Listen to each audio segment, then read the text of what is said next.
Well, Year 12 exams have started, and for thousands of students across Australia, it can be a stressful time, but there are definitely ways to manage the pressure for teens and their parents.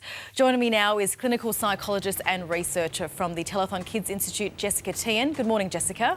Morning, Tracy. Thanks for having me. No problems at all. Do Year 12 students face more or a different kind of exam pressure now than, say, 10 years ago? It's funny you mentioned 10 years ago, because this time 10 years ago I was getting ready for my own TE exams, and I remember that pressure intensely. I think that the pressure is different now.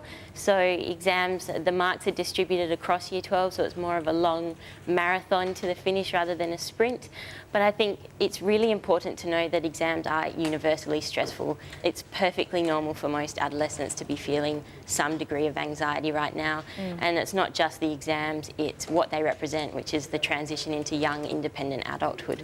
So I would really emphasise that it's totally normal and even a little bit helpful to be feeling some anxiety at the moment. Yeah, I certainly felt a lot of stress and anxiety when I was taking TEU. Definitely. What about social media? Obviously, social media wasn't around when I was doing exams. Just about every teenager is on it these days.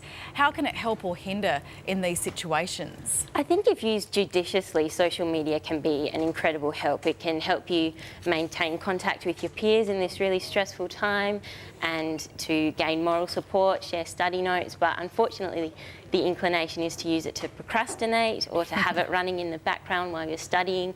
Unfortunately, we know from research that humans aren't particularly good at multitasking, so if you're studying and Facebooking or Instagramming at the same time, you're probably not going to be doing either particularly effectively. So what I'd really suggest is turning off the phone while you're studying, setting aside time during the day to have a break and use social media and chat to your friends, and then you can even use online programs if you think you're going to be tempted to block certain websites. So it can be quite healthy in these sorts of situations. What are some common mistakes that both students and parents make in the lead up to and during exams? Yeah, we know, Tracy, that exams aren't just stressful for the student, they're stressful for families, and particularly parents, especially if parents had a bad time with exams as well. And I think the mistake that families can make is focusing on these exams as being the be-all and end-all, and focusing on study at the expense of maintaining a healthy work-life balance. So things like sleeping well, getting enough food, taking regular breaks and exercising. I think it can also be really stressful for parents, and the biggest thing parents can do is try and keep themselves calm, because your child is going to be taking cues from you as well as their teachers and peers on how to react to this kind of situation. And modelling healthy behaviours for your child as well, so practising anxiety management techniques together so your child knows that if they panic in the exam they're confident and can come back, and enjoying the experience as a family, supporting your child and then celebrating at the end of exams is really important too. You've given us some advice there, but what are your top tips for students? So my first tip would be to get back to basics. Make sure you're getting 8 to 10 hours of sleep a night, that you're eating regularly, eating healthy food, getting some exercise and having breaks. It's so important. The next tip would be to stay calm and to plan ahead. Make a study plan, stick to it. Know where your exams are and try and study in an environment that mimics the exam environment, because we know that that will facilitate recall of information when you're in the exam.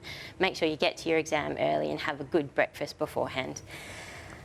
Quality, not quantity, is so important when it comes to study. Yes, if you're sleeping 8 to 10 hours a night and taking breaks and exercising, your total hours of study might be less, but there'll be quality hours of study that are more effective and productive, and you won't be so exhausted, so you can concentrate. Definitely avoid procrastinating. It might be so tempting at the moment, and I'm an epic procrastinator myself. Me too. But it can lead to intense stress and pressure in the days and hours before exams, so do your best to stick to your study plan. And finally, try not to catastrophize. These exams aren't the be-all and end-all. Yes, they're very important, but they're not the only way to achieve the career of your dreams or what you'd like to do in life. And I think it's perfectly okay not to know at this point what you want to do either. These are just one means to an end.